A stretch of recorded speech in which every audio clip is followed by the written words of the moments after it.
Just want to.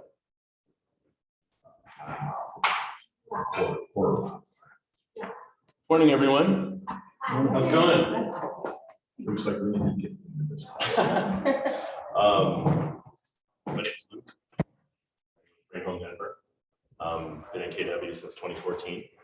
And this is elemental session number 4, seller appointments. So we've got Stephen, Mitchell, Francisco, Jeff, Jen, Ellie, Jalen, and Brenda. Great, thanks for coming. Before we start, I want to ask some of you or all of you if there's any one thing you want to take away from these next couple hours. You know, if there's any one thing you want to make sure I address or give you my perspective on what I've done and experienced over the years. So, starters. Jeff, what do you think? Just getting a client new close. Closing a client. Closing a client. Okay, Right there. that is the name of the game. Who else? I think I'm on Zoom, but I have a question. Hold on one moment. I'll get back to you, Stephen. Just part of your listing presentation. Okay.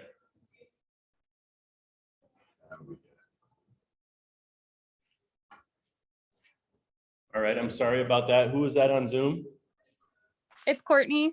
Courtney? Yes, so I'm targeting listings. So I think just kind of going through the whole process, beginning to close, and really knowing the best way to represent your seller and market their property. Okay.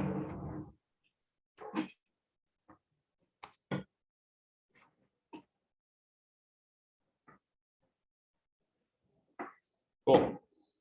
Anyone else? Just what's something you want to take away from today? If there's one thing that you're curious about or you want to make sure we talk about. You can think about it. What's your name, by the way? Casey. Casey. Thank you for coming. What? Yeah, what's your name? Danny. Danny? Awesome. All right. Anybody else? Cool. Well, again, my name is Luke. I'm with Bring Home Denver. We've been here since 2013, and I've done a fair amount of listings. Certainly not the most. You know, we don't do a ton of business. We do a respectable amount of business, and I'd say over the last several years, I've transitioned to handling more listings and sellers and buyers. But at the beginning, really cut my teeth on buyers. It's a great way to learn a lot and kind of get off to a fast start. So, but as most of you probably have heard or already know, you need to do listings. You know, you're as an individual or as a team, you have to do listings. So you have to be able to work with sellers. It helps you control the market. It helps you dictate certain things, and it's less time consuming as well. So today we're going to talk about some of the things that you all just mentioned, as well as making seller listing presentations and getting listings. So I brought a few copies of ours that I'll hand out when we have a few minutes. But is anyone here currently working with a seller or had a recent experience with somebody? Potentially, yes. Okay, Yeah. good. Yes, I'm co-listing, and I had like my first real experience being, it's like went through the whole listing presentation yesterday, and all of the disclosures and everything. So first real time. Nice, how'd it go? It was good. I was with Jeff. He was like Is that Jeff? Jeff. No, not Jeff this Jeff. Wunkel. Oh, nice. And so he's great. I got to Yep, he's a pro. piggyback off him a little. So that was really helpful. Cool. Jeff and I are the same person. He's just more elongated. That is not indisputable. Yeah, he's just more elongated, but the same amount of mass, maybe. Yeah. Distributed differently. Yeah, Okay. exactly. Side hand over here. I currently have a listing under contract. Awesome. How's it going? Fell apart. This is the second under contract. First one fell apart. Then the confidence is shot. On your part or on your client's part? Yeah. Why? Because I think we all want to have that slam dunk solution. Yeah. And we carry that emotion to like, oh, it's gonna work because of X, Y, Z. I should have done this, that, whatever. you start doubting yourself, and Mhm. then you realize it wasn't me. It's Right. the And market. it's gonna happen. Yeah. I mean, I think contracts are falling out at a higher rate than ever. And I think the more when you do, the more when you'll be like, oh, whatever. And you'll reassure your clients right away. And it's gonna be fine. You're Yeah, gonna we'll close. that under contract next week. Right. Good to hear. Has anyone been in this, anyone here been in this over a year? You have? Okay, cool. Any other current listings or sellers? Jalen? My cousin is considering selling her house. She just got a job offer in Florida. My cousin. So I went and talked to her a little bit on Saturday, but it's kind of the very, very beginning stages. Mhm. I need this class to figure out what to do next. Cool. Well, definitely lean on people here. Like if you need to bring along a more experienced agent to help you do it, Okay, you know, or talk through it right before you go over there. But sounds like a pretty warm lead, if you will, and that was a great time. yeah. How soon is she moving? She's thinking January. Okay. Yeah, I would say, I mean, we always tell people the best time of the year to sell is now. Okay. Well, we usually say March to May is usually the best. That's kind of the peak, if you will, in the regular market. It Okay. has been for years here. COVID kind of threw things off, but I would say it seems like it's getting back to that seasonality. And we've always found September, October to be pretty strong too. Okay. But this past month and a half has been goofy. So once you get towards the holidays, it does quiet down a little bit for obvious reasons. Okay. So if she wants to sell, she can still take advantage of this market right now. But if Okay. she doesn't want to do it during the holidays, I would wait until January, February. You know, so for what it's worth. Thanks. Cool. Anything else? Mitchell? Got one, it's a downtown condo that the HOA is kind of dragging their feet on fixing what needs to be fixed. Get used to that. Yeah, so I'd like to list it now, because Mhm. she wants to get out of there quicker, Mhm. quicker, Mhm. quicker. Do you have to wait for them to fix stuff? Not necessarily, but I mean, just from a standpoint of, because she can't live in there right now. Is it the Grant Park condos? No, it's not. Can't remember the name of the tower, but it's the tall white building Mm, at 16th. yeah. So she's rooftop, or not rooftop, top floor, Mhm. rooftop pool, which is right below the bathrooms. Mhm. And so a pipe burst or something in there, Mm. let down into hers, so she's currently not living in it, so we don't want to sell it. as far No, as- that's not a good idea. Because then it's just gonna be hard to, yeah, you can buy it, but you can't move it. No, and you don't want to market it when that's going on, but you wanna, she needs to ride them to get that fixed. Like that, that's the livability issue that they should get done pretty quickly. Yeah, and I've been trying to get more from her, the HOA on it, just because, well, one, I want to close it quicker, but, Yeah. but also, I mean, she wants to be done with it, it's, you Mhm. know, pain for her, so. Mhm. That's kind of what we're going through with it right now, but hoping to just, because like where she wants to go, she wants to stay in the same sort of thing. So I'm just hoping to get her under contract on buying something and then she's like, okay, well, I'm doing that. Need to move on, like just sell it for a little bit discounted or what. But, Mhm. so that's the challenge. with that. Cool. Yeah, HOAs always present a challenge. I personally would never buy something with an HOA, but that's just And me. I haven't heard back, because my one thought was, let's just sell it to the investor, let them deal with it, and then, you know, as far as getting leased up, I haven't been able to get to the bottom of what their lease restrictions are in the HOA. Yeah, you'll definitely want to determine that before you go that route. And you'd be selling it for less than it's probably worth, or, Yeah. you know, so, which very few sellers want to do that. Unless they're more or less forced to. So, yeah, question. I mean, it's situation, so buyers, they want to buy a 775 property. But the thing is, they have like 2 investment homes that they could sell and pay off their property cash. Mhm. But where they're living right now, the solar company, they put a lien on the house and their credit dropped to like 590. So now they wanted to see if they could get a line of credit on the house and just get enough of the down payment to purchase other property.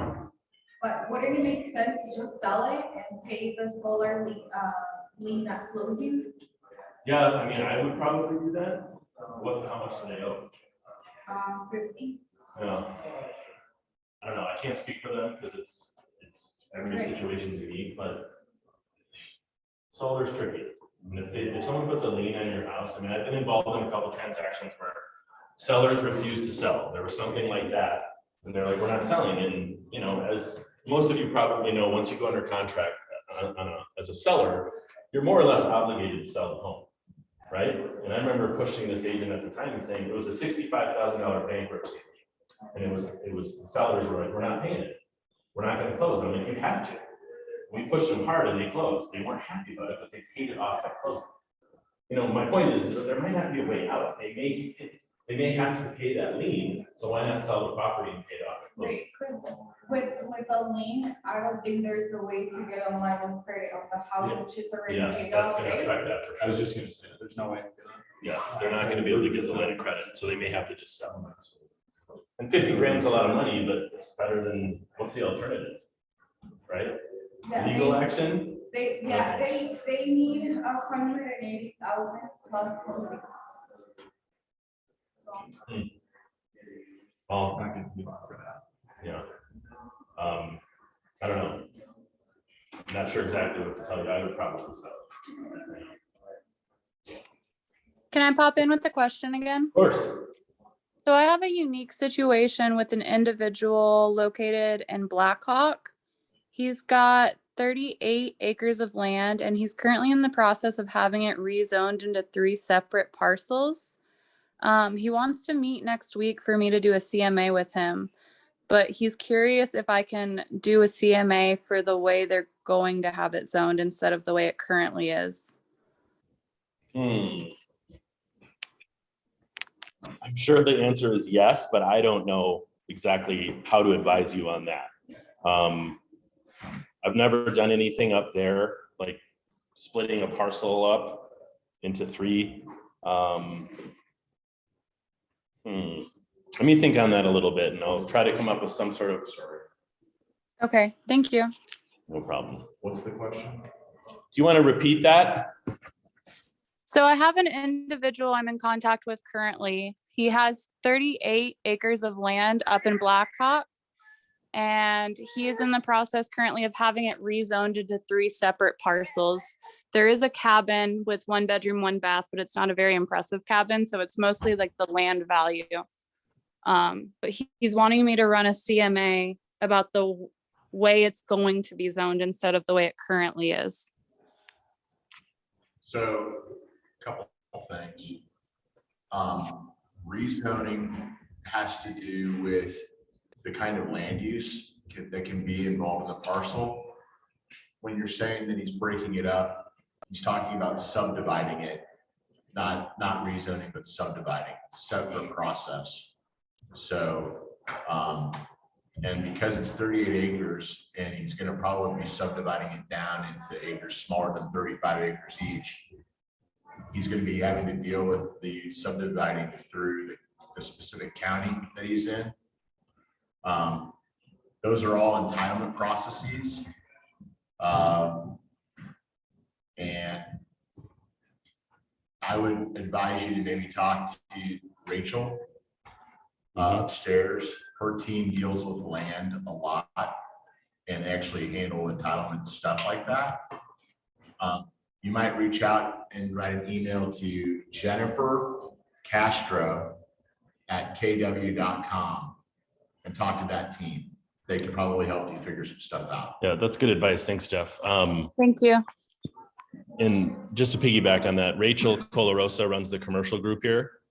And Okay. she works with Jen Castro. They would be good people to talk to. They might be able to give you some more specific advice on that. Can't promise they've done that up there, but they might be able to steer you in the right direction. Okay, thank you. Cool. Well, let's move on. Sorry. No. Dude, that's great.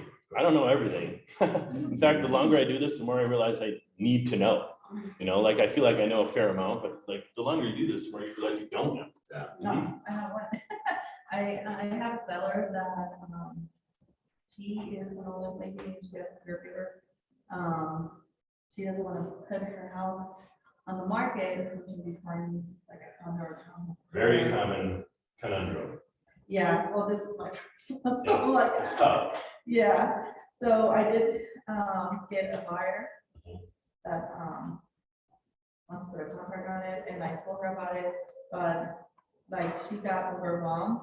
So right now, she wanted to back out, Mhm. and her caregiver, talked to me, and he said that we should wait just for a few days, because she has like everything happening right now. Mhm. She is like by herself and doing that. Mhm. Also very common. Really? Oh, yeah. People, something some of you have probably already learned is you have to manage your client's emotions and your own. And you have to be empathetic and you have to listen and you have to be understanding of the situation she's in. She's an older lady. It's probably very overwhelming for her. But talk through it, listen to her, help reassure her. Because as long as there's some flexibility on the back end, you'll find her a place. And I'm assuming that she needs to sell this first, right? Yeah. Most people do. Most sellers need to sell, but what do they want to do first? They want to find the replacement home. And you need to understand that and hear that, but talk them through the selling. The primary is the lead domino that needs to fall, correct? Yeah. So help her understand that. What's very common right now and has been for the last year or two is full post occupancies for a good 60 days post closing. And a lot of times buyers are offering them for free just to win the deal. So can you get her that? Yeah. A post doc? And then you have plenty of time. She might have to go contingent for a little bit, but once you close on her place, then she's a pretty strong buyer, right? Yeah. Maybe cash. Yeah. Yep. So that's help her understand that. We always use the line, and it's not just a line, it's the truth. We've never had a client go homeless, and you're not going to be the first. That usually you can see the nerves come down when you talk them through that. It helps. I think she was like a little bit overwhelmed because there's like nothing. Yeah, it's hard. Yeah, and she's looking for a specific area she wants to stay within her house because that's the only place that she knows. And going Yeah. like another different place, she may get lost. So. Yeah. And it's helpful to, like, you can appreciate what she wants, but it's helpful to encourage her to be somewhat flexible and a little more open-minded about where she might want to live or the amenities that she may need. I understand it's an older gal, so she may have some limitations, but people usually need to be a little bit more flexible. No one has the perfect house. It doesn't exist. Even a brand new home is not perfect. So you have to help people realize there's no perfect house. If it meets 70–80% of your needs or your must-haves, that's a good one. And I think helping people understand that will keep leading you forward. Okay. Yeah, is that helpful? Yes. Cool. Thank you. Just learn to talk, learn to listen, learn to be empathetic. I was terrible at it my first couple of years, and I've gotten much better. I thought this was interesting. We all spend tons of money sometimes on online marketing and leads, but most people get referred by a friend or neighbor or agent. Most people work with people they know. And that's been the majority of our business over the years is people in our sphere. That's one of my main points that I want to leave you all with today is work your sphere, work people who know, like, and trust you. Don't do it in a creepy, salesy way. Just talk to them. Ask people questions. Follow up. Call them on their birthday. Stuff like that shows you care. And once people know you care, they're going to care more about you and working with you. So, and you can see right here, most people, 39 and 27, that's a pretty big chunk, how sellers find their agents. So is that surprising to anybody? No, right? Like Ellie, all of your deals so far have been people who know, like, and trust you, correct? Yeah. And that's usually how you get off to a fast start in this business, is you do deals with people who know, like, and trust you. And then that leads you to more people that you didn't know, because then you start penetrating their sphere and their friends. Make sense? So one of you brought this up on, it may have been Courtney. The number one thing sellers want is helping to market their home. So it's funny. Yeah. A lot of them, what's that? Yeah, that was. I think that's really one of the biggest advantages we bring. So that's what a point I've been selling when I've been cold calling. It's funny because I'm sure some of you have already had this meeting or conversation with a seller. They're like, well, I'm just going to do it on my own, right? You kind of have a smirk on your face. What's your initial thought, or what's your response to that? initial responses, what do they usually typically use? Zillow? So that's Right. only one method of advertising. Right. Usually when we list it, it's on all websites. It's everywhere. Right. So we really capture that pool of buyers. Yep. Qualified buyers. Yes. And I think it's start poking holes in that. Start asking questions that you know they probably don't have the answers to. You know, and like I'll pass this around in a little bit, but I think when you come across people who are like, well, I'm not paying you that, or I can just do it on my own, you're like, oh, really? Well, are you going to do all of these things on the bottom? This is what you pay for. They're not going to do any of this stuff. You know, like, yeah, we put it on the MLS, and that usually is how houses get seen and sold. But all of the things that you're going to do that they're not going to do will help them realize, well, geez, I probably can't do that, or I'm not going to take the time to do that. We had some people that were hell bent on selling it on their own a couple of years ago. We were like, what are you going to do to market it? The guy's like, we're going to put some signs on the corner. I'm like, that's what you're going to do? That's your marketing plan? You know? Yeah. What are you going to do for title? How are you going to handle objections like appraisal and lending? You start talking about these things with people, and it helps them realize your value, right? As an experienced professional, someone who knows what to do. And you're not going to pull your own teeth out when something hurts, right? You're going to go see a dentist. So it sounds silly, but it works and it's true. Can I pop in again? What's that? One of the analogies I've been using when I've been speaking to people that's had some good feedback so far is if you had a collector car, you wouldn't take it to a used car lot. You'd want people who really appreciate the true value of what you're bringing to see it and make offers on it. Yeah, and that's some good feedback so far. Good. And when you did you guys hear that? She's talking about like a collectible car. You're not going to take it to some crappy handyman, right? You're going to hire someone who knows what they're doing. So great example, and come up with good examples like that and use them in conversation with people. You know, you look people in the eye and you tell them that. It shows you're confident. Danny, you mentioned this a few minutes ago. You know, your sellers are like, your confidence came down a little bit. You guys, confidence is so big in what we do, you know, and don't beat yourself up if it's somewhat low right now because you haven't done a lot of business. The more business you do, the more experience you have, the more confidence you're going to gain, and you're going to be able to look people in the eye and have those like conversations with them. So confidence is a lot of what we do, and it comes from experience. So one of you also mentioned the process. I think it was Courtney, the process to listing. Yeah, and I feel like I have a lot of knowledge to gain on that. So Yeah. I have a presentation Monday, and I've asked someone to co-list it with me just so I know I'm doing everything to the best of my ability. Good. Cool. I think that's smart. And any good agent here is going to be more than willing to help you do that. Right. So it is a pretty long process, if you will, or can be complicated, but after you do it a number of times, it becomes less and less that. How many of you actually have a pre-listing packet or guide? Steven?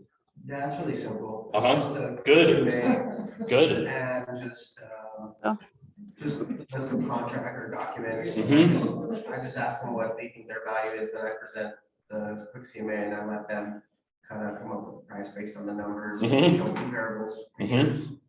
That's it. Cool. It doesn't have to be much. It's the pre-listing, right? Yep. But it's good that you're using it.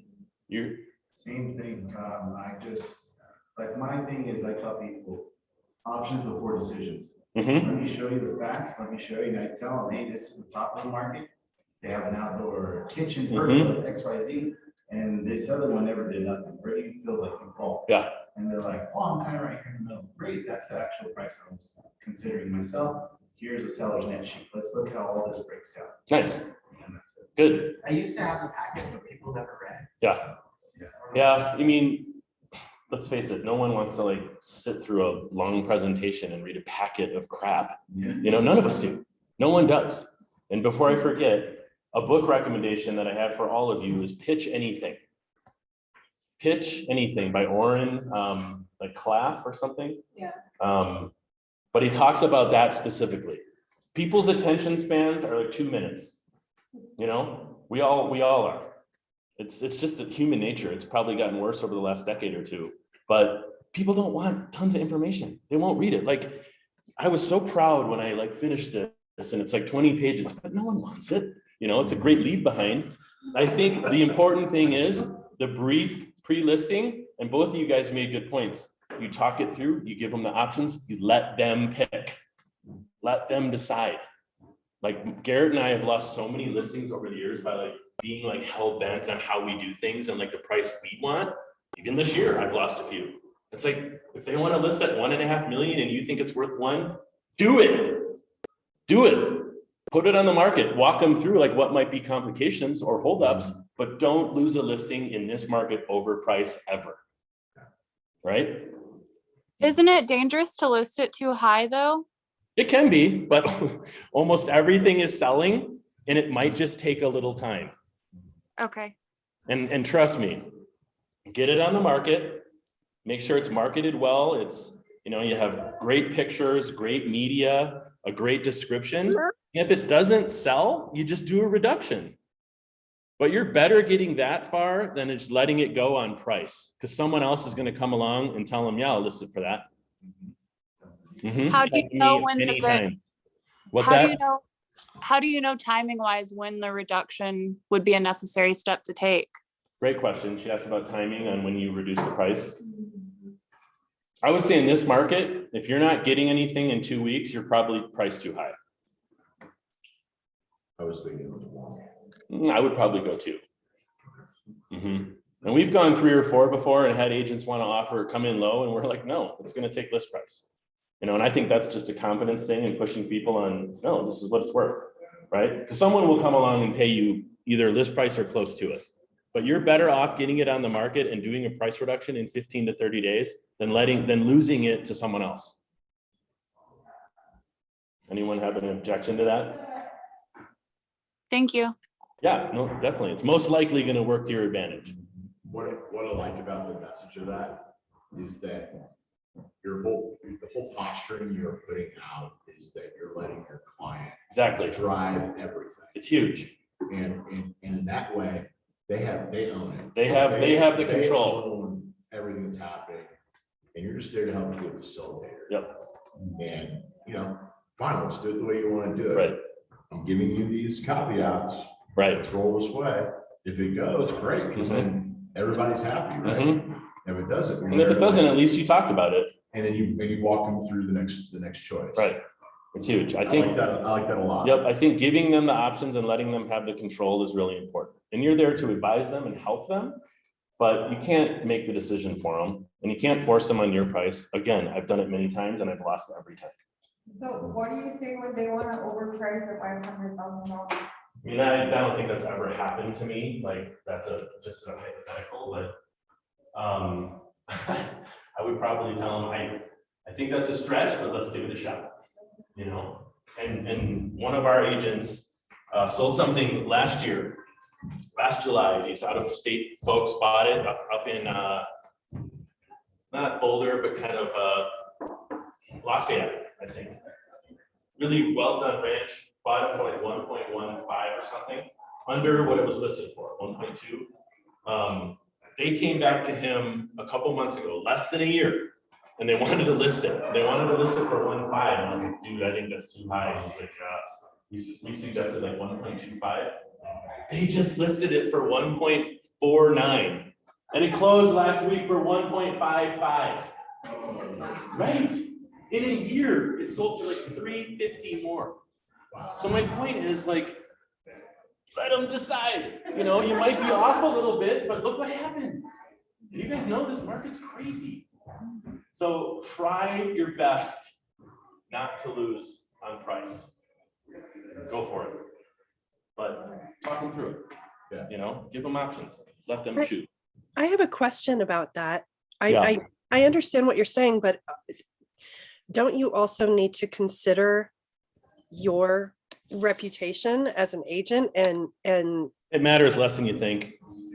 Okay. Being honest. Okay. I appreciate the question, and yes, it's definitely important, but it matters less than you think. I would say talk through, you know, explain options, talk high, talk low, but ultimately I think a lot of sellers want to have some control in price, don't worry too much about your reputation. Because odds are you're going to sell it for close to what you list it for. Thank you. Yeah, of course. I didn't mean to be too harsh, but I'm being very honest with you. I appreciate that. Yeah, Yeah. thank you. Yeah. Cool. Well, let's go through the process of the pre-listing, which is great. You guys had happy to use it. We have one and we don't use it, and we should. But I think a key piece here is just get in the habit of asking some good questions, you know, because that helps you consultatively sell to them and what they want, what they need, right?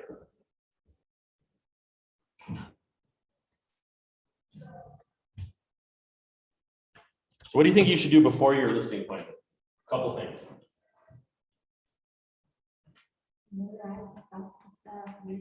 What's that? Familiarize yourself with the house and neighborhood. Absolutely. Familiarize yourself with the house and neighborhood. I agree. How would you do that? What? How would you do that? I mean, for the house, I maybe like look on MLS, you might see the history of the house. Yep. How long they've owned it. And then I would maybe compare anything that's closed or pending, currently, get an idea of what your property value would be. And if a neighborhood I'm not familiar with, I feel like almost any town or little neighborhood has some kind of website telling you like who's walking store or what's nearby, what the school districts are like. Things like that. Yeah, that's great info. Look at the history. I'd say look at the history to see if you can find anything. Look at when it last sold, look at comps.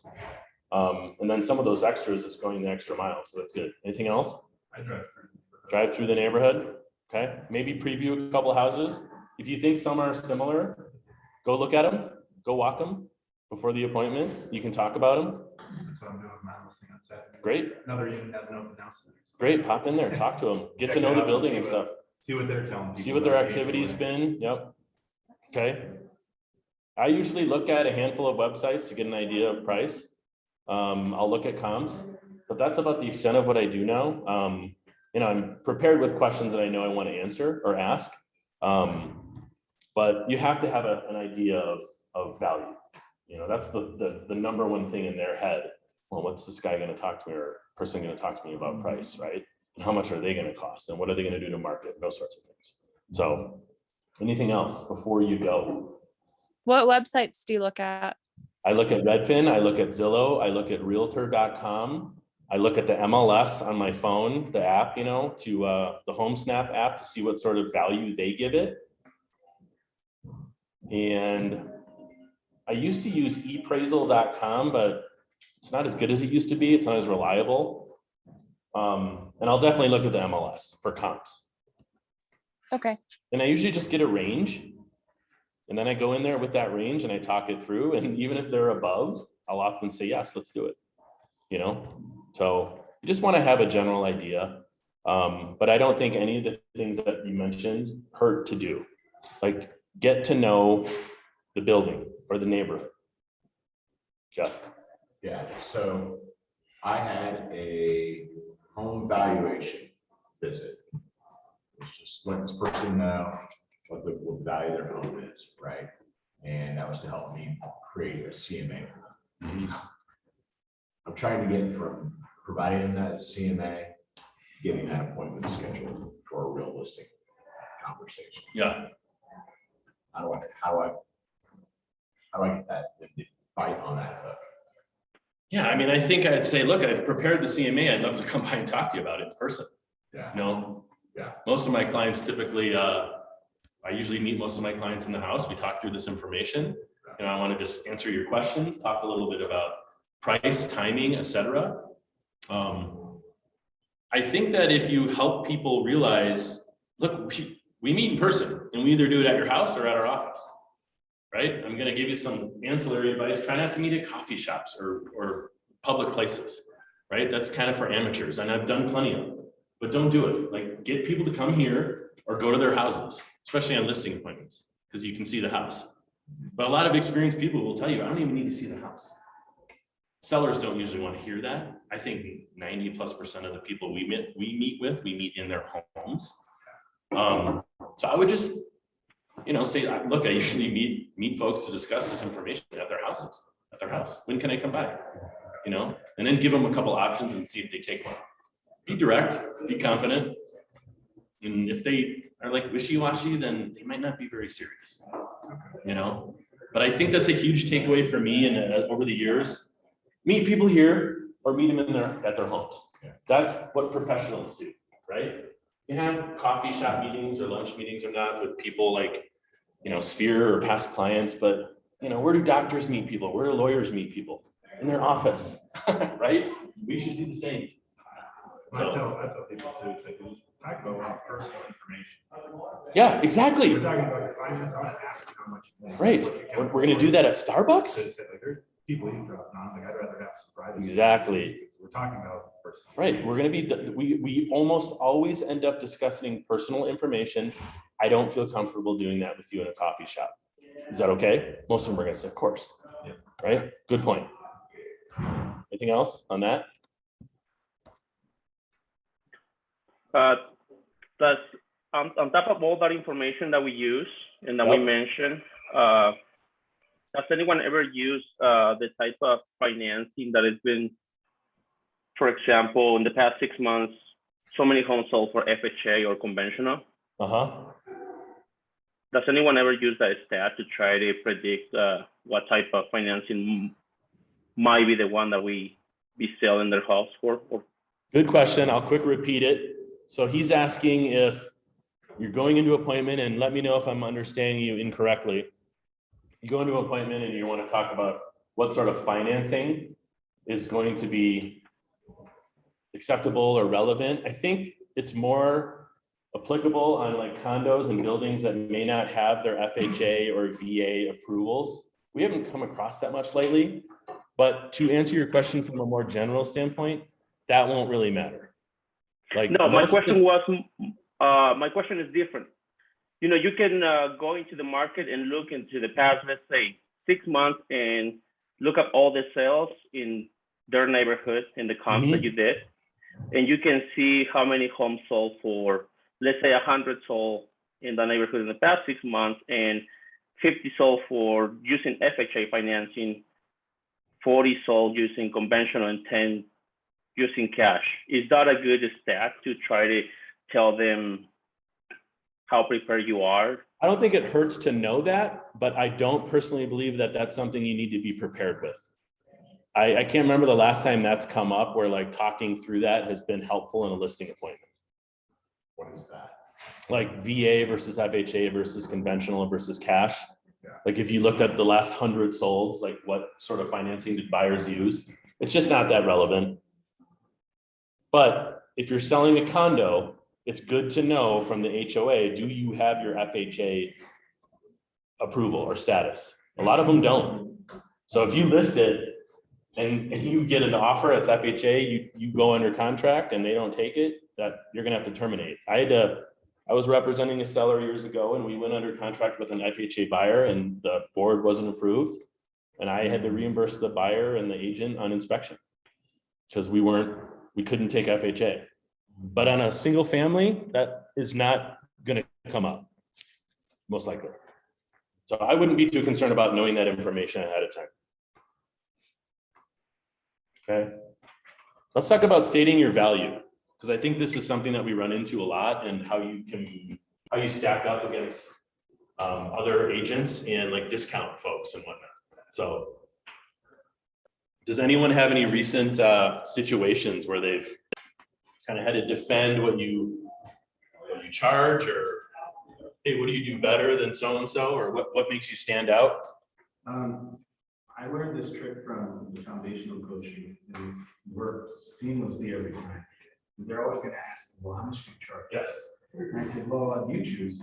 And they're like, oh, okay. And I said, for 7%, I do X, Y, and Z. For 6.5%, I do X, Y, Z. And for 6%, I do X. And they're like, oh, let's do 6%. Never had to do it. That's good. Yeah. So that's like keeping them in control. Yes. You know, Excellent. that's what I do. And it works. Okay, cool. Did everybody hear that? He basically offers a menu of options. This is what I do at 7. This is what I do at 6. This is what I do at 5. You pick. I like that you start off by saying, well, you get to choose. Yeah. That's, People like choices, you know, and control. So it's good. Anybody else? Have you come across like, oh, well, why would I pay that right now in this market? I had a woman start yelling at me on the phone the other day saying that she had plenty of agents who would list her home for 1%, and I was delusional for asking anything more than You're that. like, great, hire one of them. Seriously, Yeah, don't waste your time with someone like that. Don't do it. Don't do it. Just be nice and get off the phone. Because, you know, you're going to lose most of the time when someone's hung up on 1% or a flat fee. And that's okay. You guys, that's okay.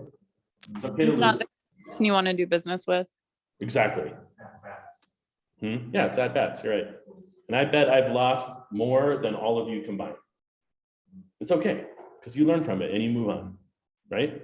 Anybody else? Have you come across like the discount situation or the buyer or the seller who refuses to acknowledge or want to pay what we charge? You were going to say something, right? Yeah, I did the same sort of thing. So yeah, like, you get to choose. It's always negotiable. Mhm. This is what I do it. I mean, because it's also for the coaching program, right? Mhm. So that's essentially what I counter with. And, Mm-hmm. you know, if they do like, well, what about 5? Oh, 5.5, I do this. For 6, I do that. Mhm. It's just, you know, it's one of those things where it's just holding firm on it. If it's somebody that's that up in arms, you know, like you said, it's something you need to work with. Yeah. There's plenty of other fish out there, and you're not gonna win everything. Yeah, you're not going to win. No one bats 1,000. No one gets 100 out of 100. It's okay. I think offering people options is really good. We do discount occasionally, and it's usually when people are buying and selling, you know, or if someone's losing money or selling like quickly because something happened. I'm willing to do that, you know. It's okay. I mean, you guys, a lot of people do. Just want you to know that a lot of people, a lot of big agents that do a ton of business discount. It happens. Don't get into the habit of doing it because you're just not going to make a lot of money. It's not like a winning business proposition, but it happens. I think the most important thing is you have options and you talk through them with people. You let them decide, you're confident, you hear them, but you move on. Like, great, sounds good. We'll go with 5 then. Or it sounds like we'll go with 6. Great. And then keep moving, right? So, I have a question. yeah. How would you handle, with the question you brought up of why would I pay that much in this market? Yeah. It can be tricky, certainly. I think I go back to poking some holes in, you know, what they think they're going to do. How would they do it? Any good agent worth his or her salt is going to charge you a fair market rate, right? 6%'s been the norm for a long time, and we've heard through masterminds and whatnot, like no one had a problem before like Redfin came along with 6%. It's not like people look at it like it's a ton of money, but you guys know we've got plenty of expenses. You got to pay taxes, etc. Not that sob story is going to help you, but most people don't have a problem with 5, 6, 7%, right? That methodology also goes for, like, I think from what I've heard and what I've seen from more experienced realtors, they say, just wait for the market to shift. Those scenarios, those companies, they work great in the up market. Yeah, The shit right. starts to go south and their business kind of falls apart. Right. It's not really a winning model to discount like crazy. I'm sure you all know Trelora. Part of them, they've been around for a while. To your point, like when the market shifted a little bit a couple of years ago, it didn't like shift a lot. It shifted a little. They weren't as strong. Right. You know? Even Redfin, they got a lot of. Yeah, ton right when COVID happened. So I think there are different ways you can talk through it, and it can be contextual, even if some folks don't tell you that. Like a lot of the situations are unique, but I think most good agents are going to charge a fair amount. You know, you show them what you do, right? You talk about, because what they're paying for is marketing. And what was the number one thing sellers want? Marketing, right? You tell them what you're going to do for 5, 6, or 7%. That's where a lot of their money is going. And frankly, even in a strong seller's market like this, you have to market the house. You can't just take crappy pictures with your phone and put it on the MLS. Most people will look at it and just go buy it, right? Online. You have to, like, we pay for professional pictures on every single listing, every single one. And we do more and more with the higher end ones, like, you know, virtual floor plans, etc. Lots of different things. Yeah, because we know that will bring in the buyers. And if you bring in the buyers, then the odds of you getting the price you want go up, right? And the odds of you bidding it up go up, the more people that come and see it. Do you, I mean, sounds like something that would be effective is talking about the value you bring with your marketing, with the extra exposure, and how possibly you have to net more even with paying your Yes, commission. By yes. okay, this is what's gonna happen, best case scenario. Yes, You're still gonna net more by paying me. yes. And I've used the line many times. You're focused on the small number. What's most important to you? What you make or what you pay me or us? What are they gonna say?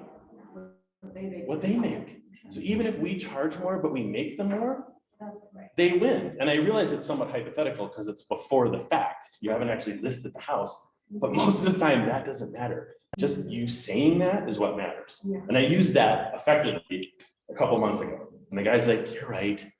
All right, we're back on. Someone was gonna charge him 4 and we did the full 6 and he went with us and we killed it. How do you make them believe that? Because initially my turning into is, oh, that's what you all say. That's Right, not true. right. That's a fake The question statistic. is, how do you make them believe that? Hold on a second. Right from the get-go, if they see your confidence, they see your, for example, asking me, let's debunk everything from the get-go. What are your fears? What are your wants? They start saying that, and oh, you're listening. Oh, you actually have a plan for this. When you get to the commission part, it's cake. They have to see that you're the professional. Yeah, did you hear that? Sorry, I didn't know who Yes, asked? I did hear that. It was Courtney. Yeah, I did hear it. Okay, That's cool. the I feedback. was gonna say it before he said it. The confidence is the key at the beginning. The confidence is the key because like we said, it's a hypothetical at that point. You know, you don't know because you haven't like listed them side by side, 1 for 4, 1 for 6 and see who did better. You can't, Mhm. it's not realistic. But I think just the fact that you can talk through that confidently, I've never had someone push back and be like, well, you're gonna have to prove that to me. Like, let's list it at 4 and then we'll list it at 6, you know? It just doesn't happen. So I would say the confidence piece and just kind of knowing your pitch and being able to answer like their questions and objections up front. And that starts by asking good questions at the beginning is the key or are the Thank you. keys. Yeah. Look, good Yeah. question. I sold the house in June, and just they're not happy with the area. What would happen if they have to sell by the end of the year or early next year with capital gains? Right. Yeah, they're most likely gonna have to pay those, Yeah. right? And I'd be careful getting into capital gains with people. You wanna kind of loop in an accountant or have them speak with one directly. Because as much as you wanna help people, you have to be careful what you tell them. And I was guilty of doing too much of this early on. Now I'm more about like kind of staying in the middle and advising them or suggesting they speak to an accountant with that specifically. Like we're listing something today, our clients bought it 1 year ago. And when I met with them a few weeks ago, I said, you're gonna pay capital gains. She's like, yeah, we're aware. We'll work on it. Because usually when you sell within 2 years, you have to pay. So just make sure you talk about that now. And it's not a surprise after you go under contract, because they're gonna blame. They're gonna blame us. And I've had it happen. It sucks. But just help them understand that and then point them in the direction to talk about that with someone who can advise them on it specifically. How much is the capital gains? Is it based on just the price of the home? Based on the proceeds, and then like, I think the percentages, I'm not sure if they're set. They depend on, you know, some of them I think you can pay as high as 30 or 35% of the gain. So, but it does happen within, if you sell within 2 years. Yeah. So. Cool, any more questions on this pre-listing? Just be prepared, ask good questions and listen, right? How do you make sure all parties are at the table? Great I question. mean, you got a couple, a married couple, and you got one person on the hook, Yep, but you haven't had any talks with the other person. yep, My gut tells me if you don't have that other person involved in the conversation, you're wasting your time. your gut is correct. So everybody out there, the question is, how do I get both of them there? Or what happens when only one of them are in? Don't do it. Don't do it. Pitch anything talks you through this. Like, don't show up to an appointment, and I've done it many times. Because I'm like, oh, I'll just go meet the other one.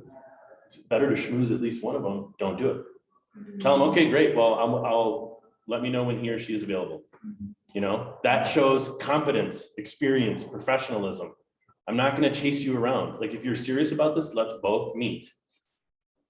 And you'll probably have a scenario where you're like, I'm going to go do it. I'm going to go talk to her. I'm going to go talk to him. But my advice is don't do it. Get them together. I think he says, like, you say, this transaction is very important and it requires both of you to be there. Like magnifying the importance of the appointment. Magnifies you. You're just saying, will all decision makers be at this appointment? Yes, no, okay, well, when you guys are. Yeah, when all decision makers are available, let's meet. It's very important. And it shows buy-in on their part too. Right. You know, and it shows that you're a professional. You're not just like gonna hang out and talk through stuff. So I burned an hour. Yeah. At a CMA. It's wasteful. It's just like, this is great, but I need to get them all on a real estate contract. Get them all there. Okay. Anybody else there? All right, we talked a little bit about the pre-listing packet. I think that, oh, sorry. Sorry, I had a question about, when you were talking about their commission, like when they, ask you to lower it. Has anyone asked you, like when you did the seller's sheet, because obviously when you price it, you say one price, but after everything, it's like way lower. Yep. So what do you tell them? Yeah, I usually ballpark 1% of the sales price for taxes and title and kind of those ancillary closing costs. So when you're talking a 6% commission, tell them, yeah, you're gonna walk with basically the gross purchase price minus 7% minus what you owe on your loan, if you owe any. And that always helps people, and we're almost always right on point, you know. So ballpark about 1% for taxes and title insurance, and just those few other shared closing expenses. Taxes, title insurance. Most of the time, the sellers are paying the title policy, you know, there's usually a water transfer fee, a closing services fee, could be some HOA fees, a few other things. But I've always had success using 1% for that number.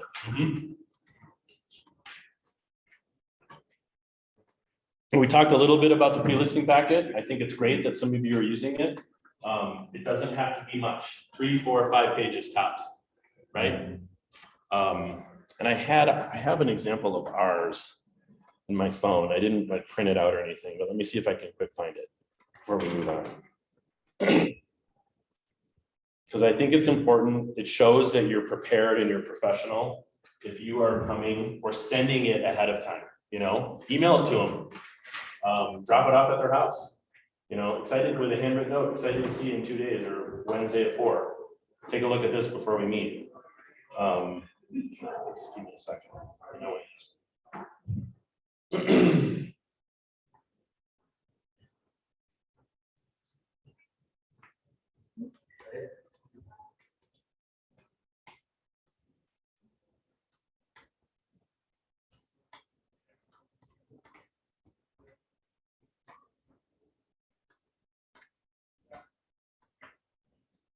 So you guys on the end, if this sounds familiar, your cover page is basically thanking them for choosing you to sell their home. That's kind of the assumed closing, right? Like, I'm here to sell your home. I'm going to be there in a couple days to sell your home. A mission statement, if you have it. I don't think that's absolutely imperative, but good to have. Who we are, KW, team logo, branding, agent photo, biography, right? Pretty easy. Your experience, your map of past sales, especially if you have some experience in that area. I can tell you I lost something earlier this year in an area I've never been, in like West Lakewood, 1,500,000 home. I went last. The guy's like, I'm definitely hiring you. You come highly recommended. I was like, great. But I didn't come prepared with some of this stuff. And the guy that won, he discounted to 4%, which is BS. It's hard to compete with. But he had a really extensive map and CMA of like experience in the neighborhood. But even if I didn't have the experience, I could still have brought all of the past solds, right? So my takeaway from this is I kind of whiffed on my prep, and it's always good to show like what's going on in people's neighborhood. If you're going to sell your house, you want to know that, right? You want to know what's going on. So put that in there, map of past solds or just some CMA type information. Where could you get those maps? Do you guys use a specific CMA system? We do, yeah. We've actually been using Cloud CMA for years. Yeah, we think it's pretty good. She asked a good question. What do you use? We think Cloud CMA is great. It pulls the MLS, it pulls numbers from the MLS and it populates it all, and you can kind of cherry pick what you want in the CMA. But I've sent them digitally and I've printed them out. I've sent them PDF. Let's see. And usually people are pretty impressed by them. They can get lengthy. You don't need an 85-page CMA. I've done it, trust me. But you don't need that, But that's probably the best one, is Cloud CMA. And when in doubt, just use the MLS, right? The MLS does have some pretty decent tools for putting together a decent CMA. Throw your cover page on it and you're good, right? This has seller experience, so your unique value proposition. We've talked about that a little bit. And then some reviews, right? Get some testimonials from clients and see how great it was working with you. Mm-hmm. I don't have like testimonials yet in real estate. So I have like from my other business, I have testimonials from there. Mm-hmm. Can I use those? I think it's okay if it talks about, you as a person and how much you care and how hard you work and those sorts of things. They're not real estate specific, but I think if they talk about you as a person, that can't hurt you. Okay. So yeah, go for it. What they say to like brag about the office is good. Yeah, I think You talk have a lot about, of experience. yes, you work at, I've used before, this isn't meant to brag, but I've used before, we're the #1 team in the #1 office in the state. It was true at a time, but we're not the biggest. We don't do the most business, but that statement at a time was true. #1 team in the #1 office in the state. So find a way to brag, do it a little bit subtly without throwing in people's faces, but it can't hurt. So anything else on that? This might be related, it might not be, but I heard this term lately and I don't know what it means. Absorption rate, is that relevant here? I'm blanking on that. The days, Absorption rate? the days on market. Oh no, that's just days on market. I think. I don't know. I haven't used that. I know the term. I'm just blanking on it. Does anyone else know absorption rate? Okay. Mitchell's saying he's only heard it talked about with commercial properties. Okay. Big multifamily. Yeah, big multifamily. That's not something I use much. So It just says the rate at which available homes are sold in a specific market during a given period of time. It's calculated by dividing the number of homes sold in the allotted time period by the total number of homes available. yeah, okay. Did you hear that? Yes, I did. Okay. And So it could be applicable then, right? what's that? So it could be relevant and It could going be up. relevant. The funny thing is it's not really right now, when the market shifts, if it ever does, and it's more of a buyer's market, that kind of data could become more important. Okay, thank Sellers you. might want to know, yeah, like how long is this going to take? And you can talk a little bit more based on data in their specific neighborhood. But right now it never comes up.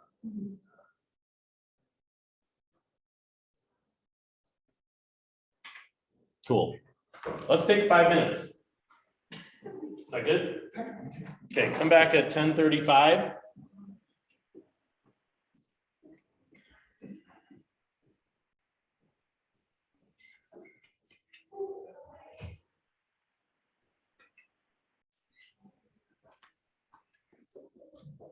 So Jeff, where are you at right now as far as getting someone and closing them since we last talked? So I have this one particular person that I talked about here today. That person, I gave them a CMA on Friday, gave them the CMA on Tuesday. Gave it to him in person? Yeah, I emailed it to him. Mhm. Probably The hard thing about it is, you question everything after the fact because you didn't get the desired response or outcome that you kind of thought you would. Well, what I did was I texted her and said, hey, I've got the CMA for you. Yeah. Talk it over. Yeah. She never responded. And so I wanted to keep that moving. Yeah. Momentum going. So I went ahead and sent it to her and said, hey, here's the CMA. Your home's beautiful. You guys done a great job on it. Yada, yada, yada. When can I sit with, when can you and Patrick and I sit down and have a conversation, go over this a little bit more thoroughly? Yeah. And I left that out there on Tuesday. Yeah. So if I don't hear from her today, I'm gonna probably ping her on Friday, because I know that she's already looked at some houses in Lakewood on my app. And I'm going to ask her about that, and be like, hey, I noticed you looked at these, stuff like that. You know, this is totally doable, or if this is going, this is something you guys can totally make happen. Selling your home and the goals you have, you sit down and have a conversation. I'm just trying to get that, your timing is perfect on this. To sell in time and take full advantage of the slowing and the buying side of the market. So let's talk. Yeah. That's the goal. And just leave it out there and see what happens. I also noticed that people, one thing I love about Google or Gmail is its nudge tool. Oh yeah, the dismiss or the thing that reminds you. It's a nudge. It's a nudge. It reminds you that you talked to somebody 5 days ago. Yeah. If you hit that again, right when it nudges, I've had more than often, like more than 50%. So do you just hit the nudge thing and what does it do? Does it? It just tells me that hey, all it tells me is you talked to this person 4 days ago, 3 days ago, or 7 days ago, or whatever. No response, right? And if it either tells me I haven't responded, or it tells me that there's been no activity since. Yes, it needs follow-up. It needs follow-up, basically. So I hit it, and we're time, percent of the time. That second little ping, they respond back. Yeah. There's a conversation. Yeah, that's good. And frankly, it can take 2, 3, 4, 5 times before people take action and reply. And it's hard to not take that personally. But people are busy, people are getting talked at from every angle, from all kinds of people, from different media. It's hard not to get discouraged though. And I would just be polite and professional in your follow-up. And really go for that appointment, that in-person meeting with both of them. Yeah. Say the next step is sitting down and talking through this. I'm not going to take up much of your time, but I want to make sure I answer your questions and help you understand what it looks like and what your options might be. And it's tough, man, because there's no silver bullet on anything in anywhere in what we do, that. But it's a numbers game at times, and it's just being persistent, being professional. Don't be desperate or needy. That's something that Pitch Anything talks about. Don't be needy. Don't be desperate. That people can smell that a mile away, So don't hound her, but be persistent. I had someone tell me a few months ago, it took like 1.5 years for them to finally come around to listing. We listed it, we killed it. They told me, they're like, your timing, your follow-up was perfect. It was just random for me. I would think about it and I'd be like, I'm going to call them. I would keep track of it in the CRM and I knew I should follow up with them, but I didn't hound them. The fact that they thought it was random and it wasn't like, was the key. How did that follow? Can I? Say this is Luke checking in. Hold on 1 second. Okay. Just say, hey, this is Luke checking in. Just how you guys been?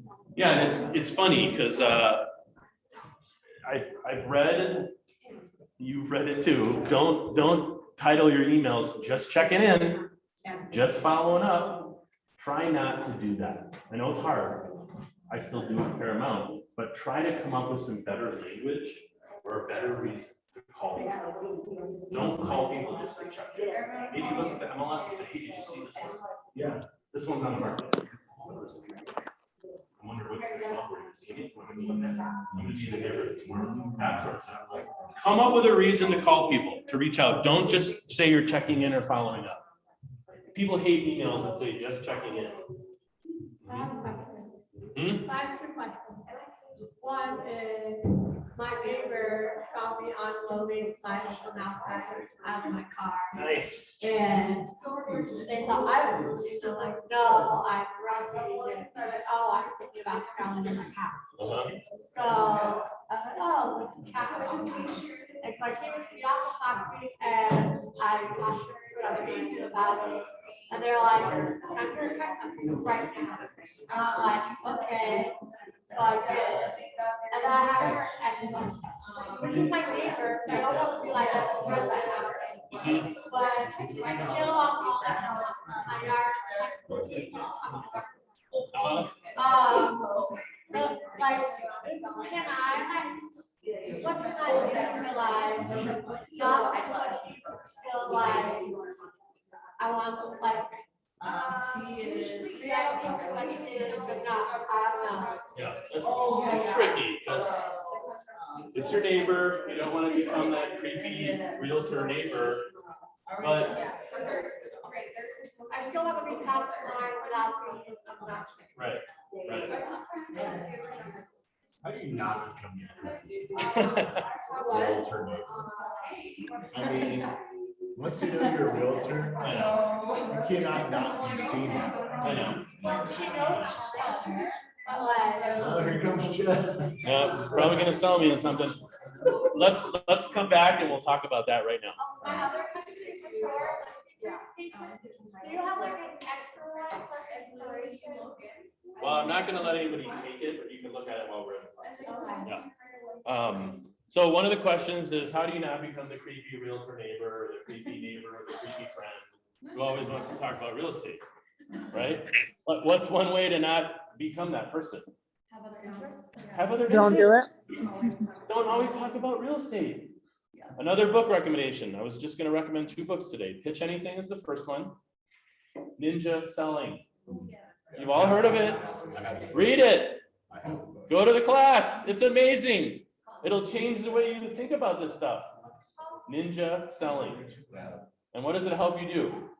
Develop other interests. Just talk to people. Ask them questions about their life. Larry Kendall. Yeah, Larry Kendall. Very impressive dude. He's here, which is cool. He's a Northern Colorado guy. Yeah. I mean, he is known as one of the gurus in real estate now because of Ninja Selling. And it's all about being a ninja. You're not being the creepy realtor neighbor. You're just saying, hey, how you doing? How's your dog? You know, what'd you do this weekend? You guys learn to ask good questions and listen, and then people will reciprocate. And then you will find real estate starts coming up more and more. Right? They see that you care about them and other things. You're not just in it for real estate. Jeff, that's probably the key. Just don't talk about real estate. It'll come up, right? All I want to do is talk. Well, you're sounding needy and desperate, and we already know 99% of people don't like that. I don't know anyone who likes needy and desperate. Right? So does that help? I have a question. Yeah, you had some questions on Zoom, right? Yes. Go ahead. I heard you say that you kind of like the client that felt like you randomly were following up with them. Mhm. What do you think is a good follow-up period? Like every 2 weeks? What do you think? He's asking about following up with people. Like what should you do? When should you do it? It depends. I don't think that there's a perfect situation. It kind of depends on where people are at within the process or when they're thinking about taking action. I've always had a pretty good memory, and I'm like, oh, someone reminds me of something, and I'll be like, I haven't talked to that person for a while. I'm going to text them. I'm going to call them.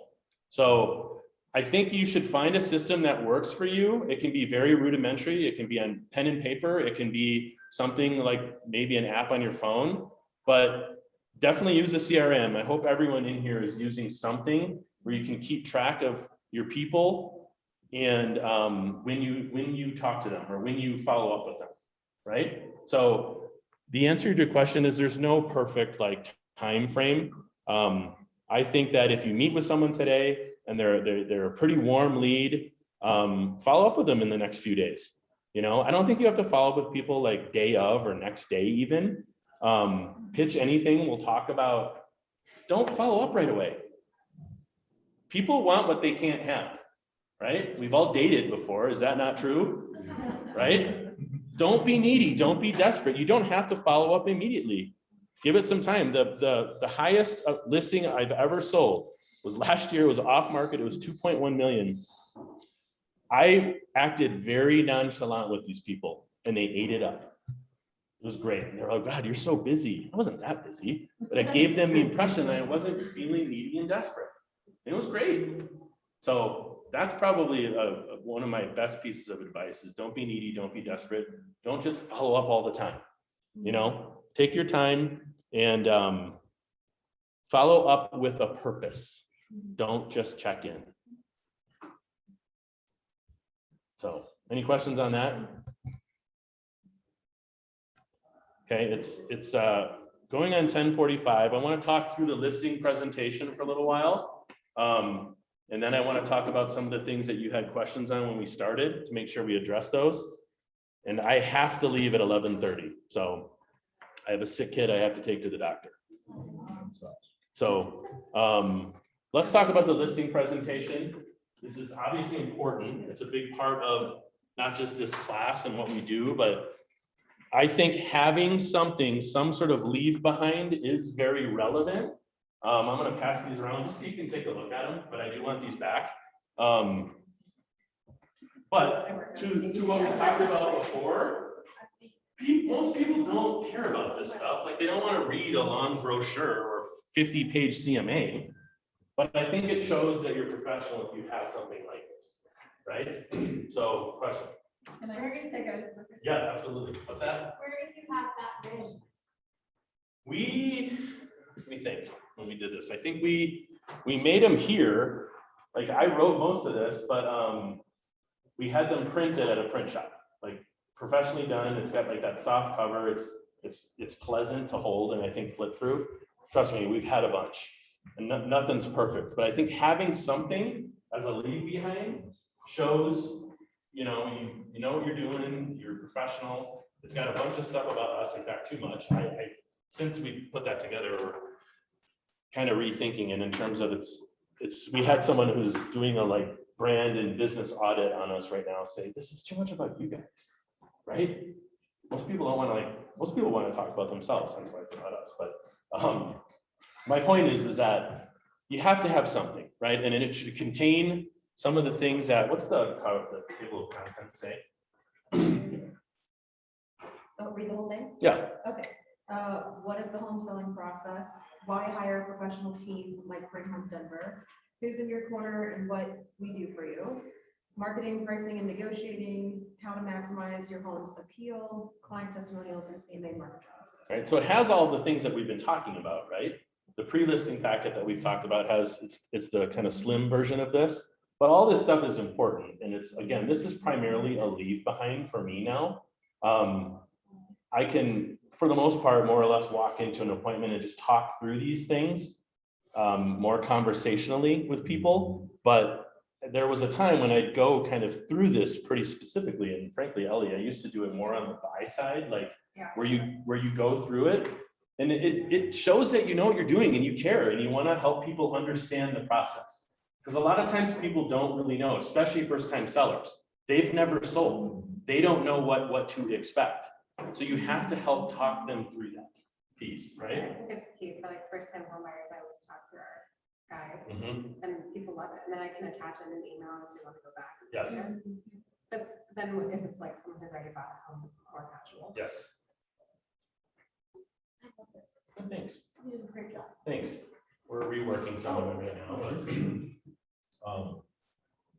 any questions on what it contains or certain things that you want to talk about including in this? Can you just hold it up to the camera and just like do a quick flip through? Yes. Thank you. But I think before I do that, I think one of the most important things is just going into this, tell yourself you're going to ask questions, right? You're going to listen to what they say, and then that should set up your presentation, right? Yeah, Ellie, we went on that one a few weeks ago. We just sat down and started talking, asked them questions, got to know them a little bit. You don't have to get to know people that much. I used to overdo that. Some people just want you to come in there and talk business, right? And you got to pick up on that quickly. But ask questions, listen, and just talk to them as you start going through it. The real estate stuff all starts coming up. They know why you're there, right? So it's kind of ninja-like in a way. You're asking questions, you're listening, and then you can start selling to what they tell you, right? Make sense? And they had a lot of questions about like what to do with the home, get ready to sell. So we spent a lot of time talking about that. So I like to usually sit down and talk, get to know them a little bit, usually at a kitchen table or wherever. Then you usually get to do a tour. And I like doing the tour at that point because then you can talk after you've seen the house about what they should do, where you might price it, and what marketing could look like, right? So that's usually kind of my MO on the appointment is get there a minute or two early, walk in, exchange pleasantries, start asking some questions, listen. I emphasize that because we tend to want to talk, don't we? We tend to want to talk. We think we know everything. Well, we got to tell you about how great I am and how great your house is and what we're going to do for you. Don't do that. Listen. People like people that listen. Go on the house tour. Yeah, I'd love to see it. You want to take me on a tour? I like to do that before I start talking about what they should do, how it looks compared to other houses, and pricing and marketing. Question? When you go on a listing presentation, like, I was on it. I've already accepted, which might be my first mistake, that when you go on a listing presentation, sometimes you only see the house at one time before you put it on the MLS. So you go into the listing presentation with like a list of like the things you need to know to enter information correctly on MLS, like keeping track of how many bathrooms. Good question. Yeah, I mean, and if it helps you, the MLS actually has a really good form that you can print out, bring it with you, and fill that stuff in as you're walking around. I don't do that anymore. I mean, I just kind of pay attention and I can pretty much remember everything when I leave, and I'll maybe write some notes down in my car when I'm leaving or on my way out. But don't beat yourself up if you don't get it all on that initial walkthrough, because you can find a lot of it, or you can just, it's another reason to reach out to them. You know, hey, I want to make sure I have this. Like yesterday, I emailed this client we're listing today. I said, please email me a list of everything you've done in the last year, right? We're going higher on the price. I did not lose on price, you guys. I went to the appointment and I had a number and they were over. I'm like, done. Sounds good. So just note to selves. But I said to her, email me everything you've done. They bought it 1 year ago. We're going to list it for like 80 more than they bought it for. I want to be able to justify to people, well, A, why are they selling? And B, what have they done? And I didn't mind asking her that. She told me some of it at the appointment a few weeks ago. I forgot some of it, you know? I didn't know if like you do your listing presentation and then you like come back a week later and you like MLS walkthrough. You can, you might use the photo shoot for that. Okay. Again, we are big believers in professional photography. It helps you as much as it helps us. For the person I said your reputation doesn't matter, take that in jest. I do think that it helps your brand if you can show your 10 listings this year that are all professionally shot and marketed, right? What does that say about you? You're professional, right? So that could be a good opportunity to do some of that stuff. Jen, go back during the photo shoot, and I always, or not always, but try to go to the photo shoots because it gives you another chance to walk to the house. And you can take some of those notes then. So questions on that piece from when you get there to when you leave. How long do you think it should take? No more than an hour? Yeah, an hour seems like a pretty good amount of time, right? Yeah. What's the longest anyone's been in an appointment like this? Yeah. Sometimes they can take a while. Sometimes if people are chatty or if you know them and you're catching up. Does anyone have anyone say, I had a guy tell me a few weeks ago, oh, you gotta be at the airport at such and such. I'm like, great, this will only take me 30 minutes. You know, I don't need to be there longer. And I didn't get the listing. I didn't really care though. You know, he was kind of a jerk. And it was like, that's something from Pitch Anything, frame control. It's like he was trying to control the time by telling me he had to leave at X amount or whatnot. I was like, great, I'll be done in 30. Okay, 29 minutes. Yeah, when someone tells you they have 30 minutes, tell them you have 29, right? My point is that this doesn't have to take that long. This doesn't have to take that long. I think if you get in there, you ask questions, you listen, you get a tour, you can do it all in 20 minutes if you want. Just don't make them feel like you're lingering and you're needy and you need to stay and get all your stuff done, because it's not about you, it's about them. Right? Question. Do you go to the listing appointment with the listing agreement filled out and all the disclosures? And things? Sometimes. You know, we do so much of this electronically now with CTM and whatnot that I don't tend to bring paper copies anymore. I have. Yep, sometimes. Sometimes I don't. So, I mean, you'll hear that that's what we should do 100% of the time. Realistically, it doesn't happen like that 100% of the time. That's okay. You'd be like, great, we're going to follow up the next few days with the listing contract. Again, it just doesn't show you're needy or desperate, right? I've asked people before I left, is there any reason why you're going to change your mind or go with someone else? Nope. So, never hurts to be prepared though. Because I've had people go, where do I sign? I'm like, I don't have it with me. Seriously, where do I sign? That's what you want, right? Right here, initial here, we're done. Get it signed at the time of the appointment if you can.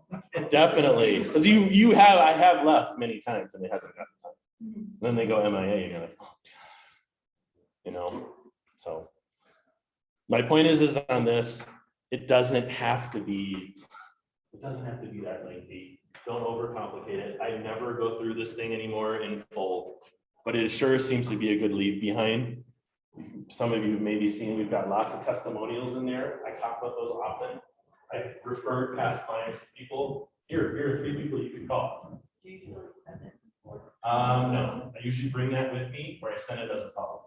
That's what I was telling Brenda, the art said to have your buyer sellers write a handwritten letter for you at closing. That's when they're usually in the best mood. Right, and then that's what it brings. And when I take this, then they stop and read the letter. Great, I think that's amazing. Handwritten notes that say, you know, how great you are, bring them, show them. It helps. People want to know that you've helped other people. And, you know, we ask for Google reviews on lots of ours, and we've got a lot of them online now. And so I'll reference those often. Those are real people, those are real clients. You want to talk to them, you can call them. So, any other questions on that? This is an interesting piece, but it is about them, you guys. Never forget that. And I think over the years, I've learned this more and more. Like, make it about them. This is why you ask them questions about them. Don't go there to talk about you. Garrett and I've asked this so many times, mainly him. But like, you go there and you like feel the need to talk about yourself when they tell you about their family or their kids or their pets or whatnot, or they just went to Hawaii. Oh, I was just in Hawaii. No, don't do that. Listen to them, right? So I can't emphasize that enough. Make it about them. Give them control. Like you guys talked about that. Let them make decisions. Let them have some say. That will make you look better. Thanks.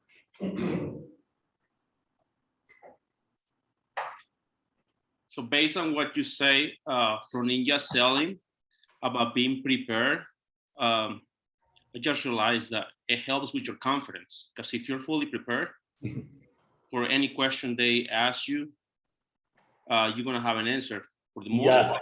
And if not, you know where to get it from. And also, it will help you to stay focused on what they're saying. Yes. Pay attention to ask questions based on what they say. Yes. Yeah, he's bringing up about being prepared. Well, it's never going to hurt you to be prepared. Most people are busy and they're like, oh, I'll just wing it. That's never a good idea.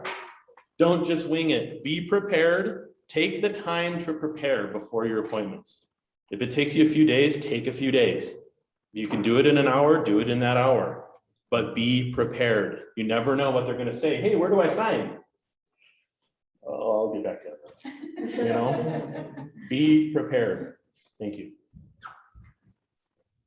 Great job, Luke. Well, thank you.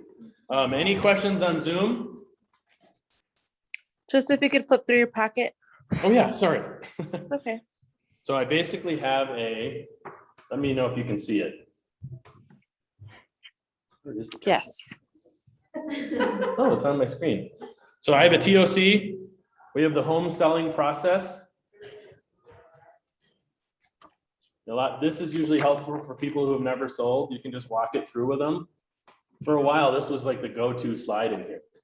You can just tell them what it looks like. People like pictures. People like numbers. They don't like slides like this. Ugh, barf. Right? Way too much info, way too many bullet points. But this is about like, why hire a professional? Right? People are like, I'm going to sell it on myself. Did you know last year that it was for sale by owners were the fewest they've ever been? What does that tell you? People need agents to help them. This stuff is complicated, right? Single agent or team. Why BHD? Meet the team. What we do for you. These are our marketing options. This is something that we implemented a couple years ago. Give people choices. Tell them what they get. Show them. This is what we pay for, or this is what you pay for. But this is what What's sorry, that? just to interrupt real quick. The marketing options, is that like a commission option? Yes. Okay. So 5, 6, 7%. Thank you. And when you give them options, they usually pick the middle one or a higher one, right? They see what they get. And I've often told people, they're like, well, what are you going to do? How are you going to market my home? And I'll just go right to this. They're like, wow, you do all that? Yep. And then do it all, right? Market reach, pricing misconceptions. You've obviously heard that before. Pricing right to attract buyers, just say yes. Seriously, that's what we've been doing more lately. Just don't fight them too much on price. You're most often going to get what you list for. How we negotiate. Additional tips. I use these 3 pages a lot. Additional tips. Just things you should do to get your house ready. A lot of times people are like, walk me through, tell me what you need us to do. Tell us what you need me to do. Right? Getting your home ready for the photo shoot. This is very important. We photo every listing. You got to have lights working. You got to have pet stuff put away, stuff like that. And then we have a few pages of testimonials.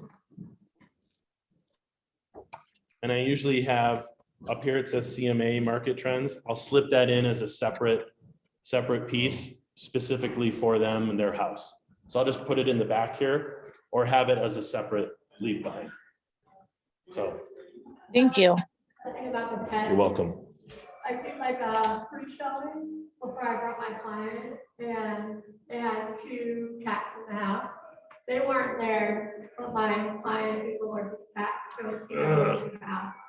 The cats were there. And it was like really cool. Yeah, you got to put pets away. I mean, it's more important for showings and open houses and stuff, but when you're helping your clients get ready for a photo shoot, like just tell them, well, if you put yourself in a buyer's shoes, what would you want to see when you walk in? And I always say the more you do, the more effort you put in, the more you will get out of this. I promise it's never failed. Right? So even in this market where people are like, I don't need to really prep my house or do much. I'll just put it in the MLS, it'll sell. No, that's stupid. Tell them it's stupid. Say, trust me, it's going to take a little work on your part, but the more you do, the more you will get out. And 99 out of 100 times we'll walk in for the photo shoot.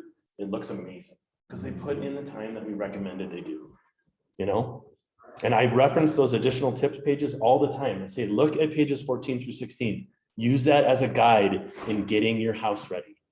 Do you have any stats you share with folks about when you get pushback from professional staging or professional photography about, well, Mhm. if you don't do this, like, you know, you could set like 2% less on average, or like, is there any? I have used stats? that, yeah, I've used that before, like, I think on page. My partner is a big numbers guy, mainly BS, but we have a 108% sold to list price ratio. And he's often used in appointments, this works. So even with the full 6%, we're still 2% over the list price. It works. It works. So I mean, we sell almost all of them for over list price. I would say we list very competitively. It's not like we're lowballing just for like our own numbers, because most sellers wouldn't allow that anyway, right? People want to aim high. And that's why I say take them on it right now. Like the last year to two, it's like list for what they want to list for. Don't lose it because someone else is going to come along and take it.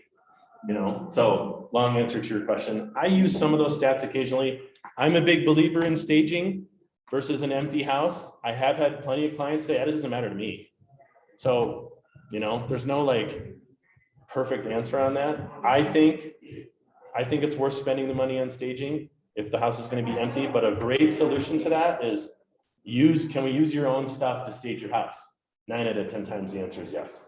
If they live there, just clean it up, declutter, depersonalize, and let's use your stuff to stage your own home. Okay, so I'm actually gonna be attending some helping Jeff with this listing. He's gonna be out of town, and Tuesday is the staging appointment, so in the house is empty, some boulders, I'm gonna just go pop in. You should definitely go. Yeah, like what would my role be there? Just whenever I connect with the stager, she's really cool, but is it, when I just wanna learn and see what the process Oh, is yeah. like, but is there any like particular questions you would ask, or just? I don't wanna like hover. That's okay. It doesn't matter. You can Yeah. hover. You can hover. I mean, Do you go to this appointment? Like. I have. We just had something staged recently. I didn't go, but I know the gal. She actually used to work here, Ricky Taylor, if anyone knows her. She staged a house for us recently, and they did a great job. But I think going and seeing what they do and where they set up, like if you have a room that you want to make sure gets done, be there for it. And then you know, communicate with the seller with the excitement, like, hey, definitely. I staging can make a huge difference. Most people don't want to spend the money, but God, it's always worth it. I think I've never had one where it's like, oh, the staging didn't help us. You know, I think more people, like a pretty overwhelming majority, want to see pictures with furniture and things in them. Would you all agree? Yes. It just kind of helps, right? Versus empty houses. And I'm sure there are some stats that say those empty houses, like you've gone back to listings or your client sends you something, hey, can we look at this? It's been on the market for 24 days. And you look through the pictures, it's all empty. Like I have to believe that the staged houses sell quicker than the non-staged houses, but it doesn't matter to some people. And I don't use a lot of those numbers. I don't know where you're at Boulder with it, but like, there's not a ton of room in Boulder because they can't go anywhere. It's a small square footage. Like, I have a terrible eye for how to set things up.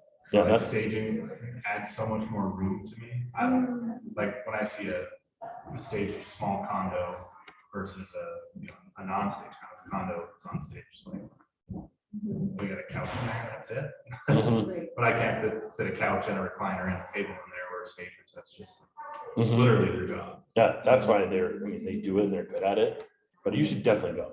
And it'll give you a little bit more time to walk the property and poke around outside, try to find some unique selling features.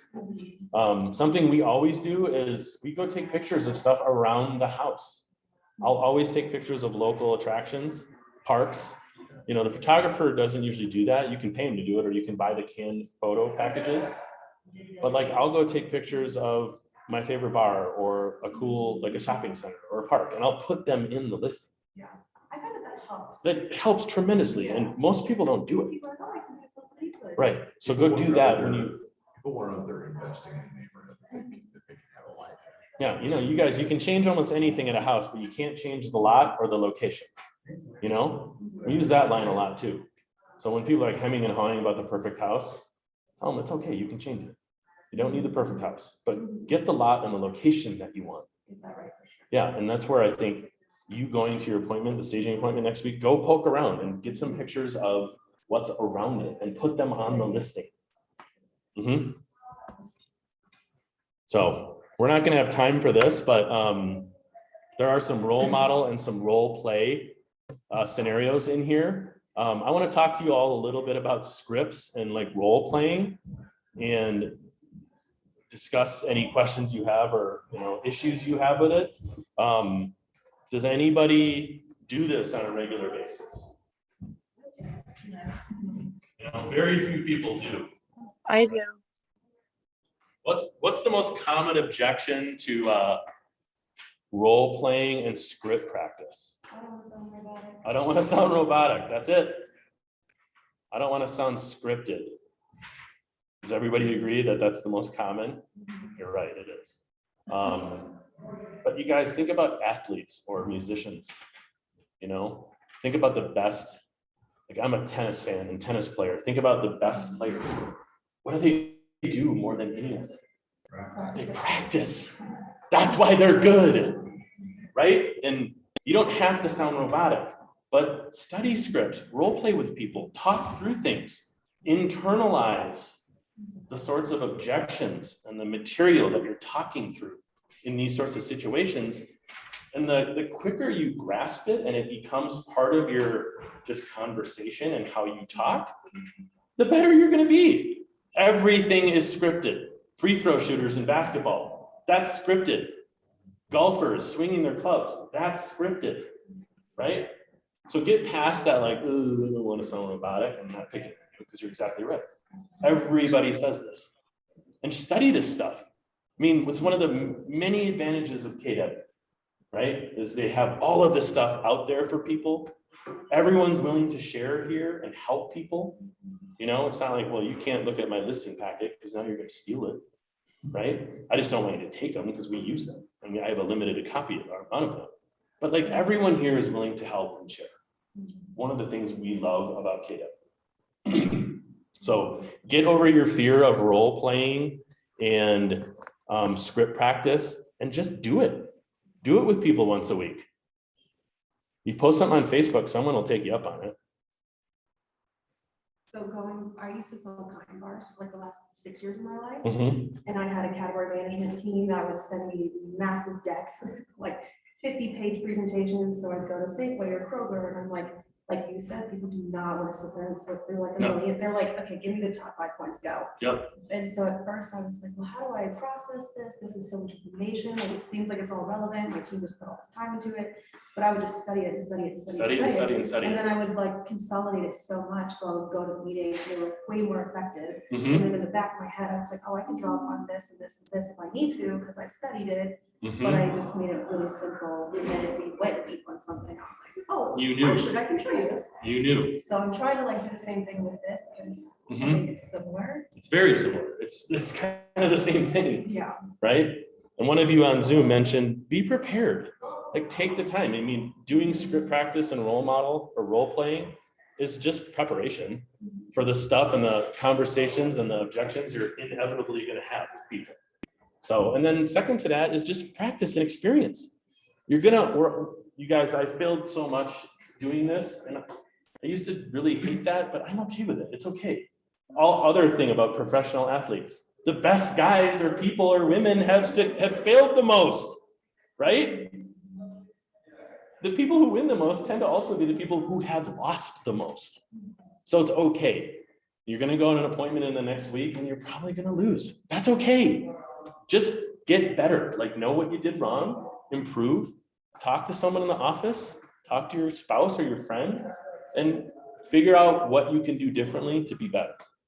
Right? And before I forget, we're going to talk about those few things to make sure we covered them. And I want to leave time for questions, but I want to talk about a few tidbits that I wanted to make sure I left all of you with that I think are very relevant and have helped me along the way, right? So I've already said a few of them, but work your sphere, right? Talk to people who know, like, and trust you. Friends, past coworkers, neighbors, family. Don't do it in a creepy way, but just talk to them. Ask them questions, care about them. Read Ninja Selling if you need help. It's awesome, right? Secondary to that, and there's a big KW gentleman who calls this going belly to belly, open houses, and door knocking. Do them. Belly to belly means you're going belly to belly. You're getting in front of people, right? You have to talk to people in real estate. I had a guy, I took a class a few years ago that said real estate is a blank sport. Contact sport, right? You have to talk to people. So just get out and talk to people. Open houses are an awesome way of doing it because they kind of more or less come to you. But door knocking, it can be effective too. If just keep in mind that's usually a little bit of a longer play, right? I always recommend to people, go start door knocking in your neighborhood, right? You and I have talked about this. Jeff held an open house for us not long ago. It's in my neighborhood. I have an open house on Sunday in a house. It's like one lot back. Awesome. Do open houses in your neighborhood and door knock your neighborhood. Tell people, hey, I live and work in the neighborhood. I'm stopping by with a quarterly market update. Would you like a copy? What are they going to say? They always say yes. I take that back. Once in a while they say no. Don't ever come here again. Great. Move on, right? Move on. But I've gotten some listings in my neighborhood by door knocking. It takes a while, and you can't be like needy and salesy and like, but people randomly, oh, yeah, come on in. I would be careful with that, but it happens, it works. You just have to be consistent. They even ask you if you work other neighborhoods. Yeah, of course they do. But I think door knocking around open houses and in your neighborhood are good uses of your belly to belly time, right? Any questions on that? Don't be a creepy neighbor real estate. Don't be a creepy neighborhood realtor or neighbor of others. What did you say you do it over your neighborhood? Yeah. I do my own door knocking, like in my neighborhood. Oh, okay. Yeah. It's funny, the neighbors on our block, they all know I'm in real estate. I don't talk about it much, but I pop by every quarter. How you doing? Here's the info. A lot of people appreciate it and want to chat. There are going to be jerks. That's okay. Don't spend your mental energy or emotion on jerks and negative people. Just move on. You can't help the fact that they're negative, right? I'm sorry. What did you do?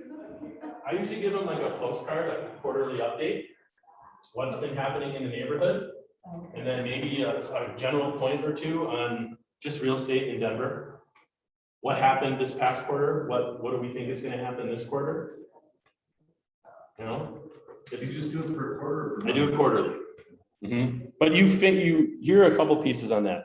Figure out, you know, what sort of area you want to do, how many houses there are. Look at kind of how much turnover there is. Like my neighborhood, for example, 2,000 houses-ish. I don't knock on like the big condo buildings or anything. I just usually hit single family homes and some townhomes. And I can hit them all. It takes me about 20 days to 25 days a quarter. But I can hit them all 4 times a year. And you know, there's going to be some that you just learn not to go to, but you need to. I had someone tell me the minimum you should do is like 1,000, right? And if you start coming around monthly, that's too much. People don't want that unless you're giving them something amazing, right? I find that quarterly is a good amount of time.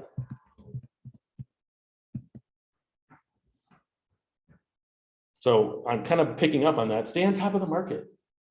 Guys, be educated. Take the time to read and study stuff every week. You don't have to take hours and hours, but read the like title emails you get for, hey, what's new in real estate? Or the lending emails you get. What happened? What's going on right now? Where are rates? Be prepared to talk about this stuff when you're ninja selling and people ask you, oh, I'm actually thinking about selling. Where are rates right now? You have an idea, right? And you do that by staying on top of the market, by you know, get the DMAR newsletter and read it. I read it every Monday.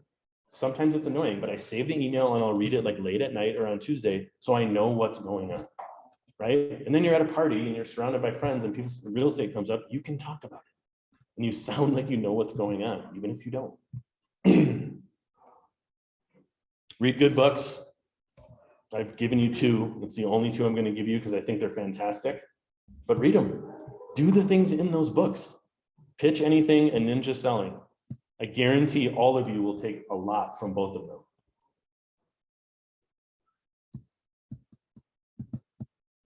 And lastly, always try to improve and learn. right? Don't ever think you know it all. And we've dealt with some people who think they're know-it-alls and have been doing this a long time. How many of you have gotten in my 15 years in real estate, I've never seen this. You want to know a funny response to that? Yeah, in my 3 months, I never have either. It'll get a laugh, right? But don't be that person. I remember this old guy was yelling at Garrett one day years ago. Guy's like, he hung up on me. What the hell? This punk hung up on me. And Garrett's like, I'm still here. And they were negotiating an inspection objection and resolution. Like, don't be a jerk who thinks he or she knows it all. You know? At least know how to hang up your phone. Yeah, at least know how to hang up your Before you phone. start. Just be better and always try to improve. Like, help your colleagues, help your peers, help the other agent on the deal. You know, I used to be very combative and have difficult deals. Now I never do. So it's like we're all working towards the same goal, right? Be pleasant and be professional. And if someone's freaking out, like let them hear them out, but like help them realize that that's not okay. And let's be better together, right? I call it having a student mentality. Any questions on that stuff? No, I have an example that happened yesterday about, this has never happened to me, like Jeff's been doing the business for a long time. And I'm like 8, 9 months in or whatever. And I get a call, I'm the co-listing agent on this place in Virginia Village. And this agent calls me and they're like, we love it, we're so interested, I took my clients through. And I was connected with him because it was Bobby and I called Jeff, I'm like, hey, we might be getting an offer come through. And then hours later, this other agent calls Jeff, a totally different agent. The same clients, there was no agency agreement signed, but it was a different agent. And they called Jeff and I had told Jeff, I was like, oh, Bobby, here's the rundown of these clients. So Jeff gets this call and he's like, the agent was like, by chance, did these clients like happen to call? Were they working with an agent named Bobby? And Jeff was like, I'm like, how did you answer that? And because he was like, he literally was like, I was immediately caught off guard, but I just said, you know what? Like there's so much going on. I have to go back and refer to my notes, but talk to me what's going on. So he like obviously didn't say, oh yeah, but we don't know what's gonna happen. I have no idea if he lives down the bottom. Great. But that he was like, that's literally never happened to me. Yeah, So I mean, that's the he's like, thing. it's their problem. It is their problem, It's totally which is their- great that you know that. Because Yeah. I mean, that doesn't really affect you, No. but that's another thing. You're constantly going to come across Yeah. new stuff. You just have to Constantly. think on your feet. To think that you're like know it all after a year or two. And we had a guy tell us our first year, like, yeah, I've done like 5 deals now. I think I got it handled. No, like we are constantly still talking to each other about what would you do here? How would you handle this? You're never going to know it all. So accept that now, right? What was I going to say on that point that you made? I'll come back to it. Zoom folks, any questions on any of that?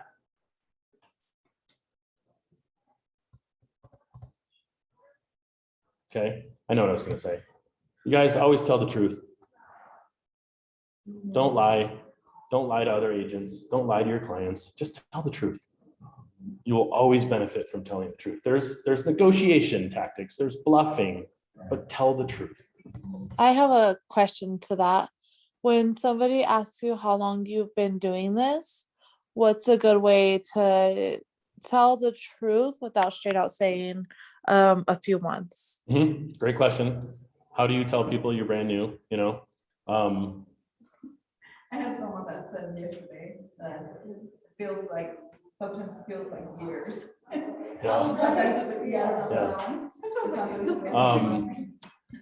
It's a great question, and I have been asked it a couple times. You won't get asked it much, so don't sweat it too hard. But you can just be honest. Yeah, I just started this career. I'm working at the #1 brokerage in the world, KW. We have the best office in the state. I have a mentor. I'm in the coaching program. Like whatever you want to say. Don't lie about it. Just be upfront. People aren't going to be like, well, she's only been doing this for 2 months. I can't work with her.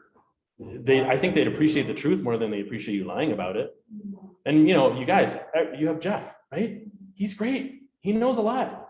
Use him in these situations. So tell people you have my mentor is with me every step of the way. So when I got first asked by my very first client, how long have you been doing this? I was like, Well, it's been 6 months, but the state trusted enough to give me a license. Yeah, put some humor around it. Yeah, Put some humor around it. they cooled the guard team. Mhm. Oh, yeah, he's licensed. Yeah. Good response. Yeah, humor never hurts either. That's another tidbit, I think. Like, don't be afraid to make a joke here and there. Like, that's a piece and pitch anything, right? He talks about be willing to be humorous, be funny. Yes, like you don't have to take this so seriously, right? We're not doctors. You can just be like, the phone's cutting out. Yeah. Oh, he hung up on me. Well, let's Back and be like, where were we? Anyways. let's quick talk about. So Jeff's gonna close a client soon. Get them in the room together. Stephen, listing presentation. We've gone through that. Any questions on some of the things that we talked about? Mhm. I would say keep it concise and don't make it lengthy and about you. Like, move through it quickly. Listen. Let them talk. Listen. Then Courtney, you talked about process, targeting listings, marketing for sellers. Yes.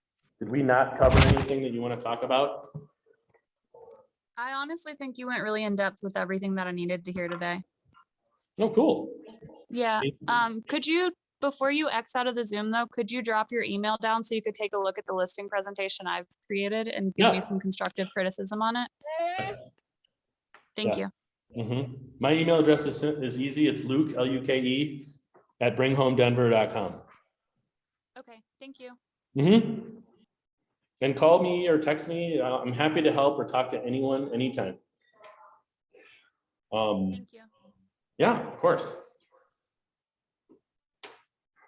Are you willing to share yourself just in case? Yeah, of course. 303.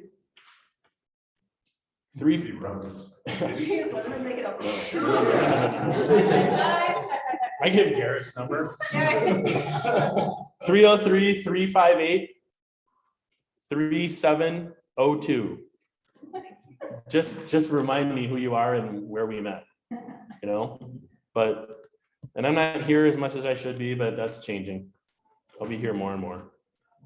It's a great office. It's a great place. KW is an awesome company.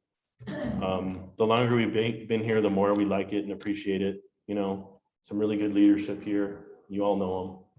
So, but anytime our office is in the back corner there, pop down. Hey, can we talk about something? We'll be willing to help. McEvilly. I try spelling it.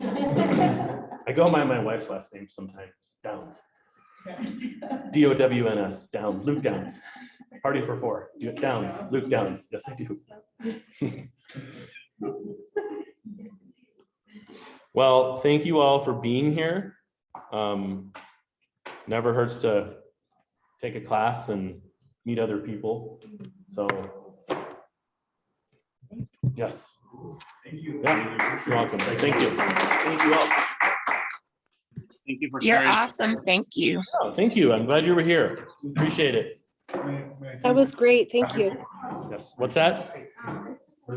I just said that was really great. Thank you so much. Yeah, you're welcome. Have a great You're day welcome. once again. Thank you. You're welcome. Yes.